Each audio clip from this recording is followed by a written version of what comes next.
Srednjeveški Kamnik skriva mnogo arhitekturnih biserov, a kot simbol mesta izstopa Mali grad. Ob praznovanju 780. obletnice prve omembe mesta Kamnik je v Medobčinskem muzeju Kamnik na gradu Zaprice predaval dr. Benjamin Štular. Dr. Benjamin Štular je arheolog, zaposlen na Inštitutu za arheologijo Znanstveno-raziskovalnega centra SAZU v Ljubljani. Ukvarja se s srednjeveško arheologijo, precejšen del opusa pa obsega prav Mali grad. Prejšnji mesec je izdal prvo znanstveno monografijo o arheologiji visoko-srednjeveškega gradu v Sloveniji. Sloni predvsem na analizi podatkov iz arheoloških izkopavanj na Malem gradu v 80. in 90. letih. In s pomočjo teh arheoloških izkopavanj ste lahko rekonstruirali življenje na Malem gradu. Kako so živeli Kamničani v tistem času? Recimo ena od teh zanimivosti z življenja Malega gradu je ta, da so v enem delu gradu, kjer je bila tudi grajska kašča, so se zaklepali pred prebivalci iz ostanka gradu.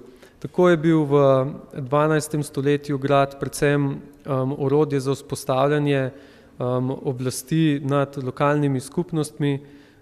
V začetku 13. stoletja je bil Mali grad zamišljen kot sedež velikega teritorialnega gospodstva, kakršna so kasneje prerasla v nacionalne države, vendar ta podvig Henriku IV. Andeškemu zaradi prezgodnje smrti ni uspel. Omenili ste tudi med predavanji, da bi v nasprotnem primeru bil Kamnik prestolnica Slovenije. V nekem obdobju v začetku 13. stoletja je bil Mali grad sedež enega dveh najpomembnejših in največjih zemljiških gospodstev in potem takim tudi mesto samo eno dveh najpomembnejših mest, torej poleg Ljubljane. In nekaj časa je kazalo, da bo po pomenu prerastel Ljubljano. Veste, da je vsako leto na Malem gradu prireditev Kamfest. Menite, da to škoduje pač bodočim raziskavam? Kot sem sam ob svojih obiskih Malega gradu videl, bodočim raziskavam ne škodujejo prav nič, so pa že škodovale zidovom, torej rekonstruiranim zidovom na gradu samem. S tem ne zagovarjam tega, da je Mali grad in podobne spomenike kulturne dediščine treba skrivati oziroma ljudem ne pustiti obiska, ravno nasprotno.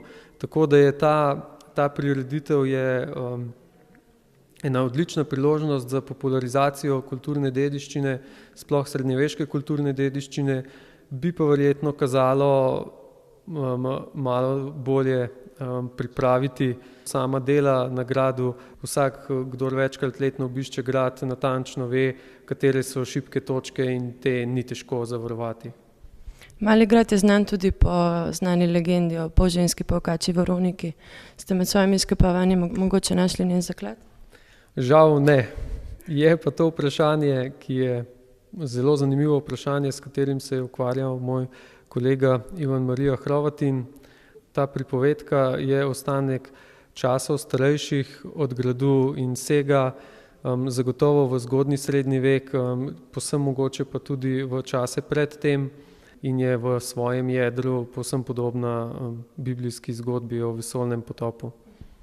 Najlepša vam hvala za prijaznost in želim vam obilo sreče pri nadaljnjih raziskovanjih. Hvala tudi vam. Za KOTV Erika Borštner.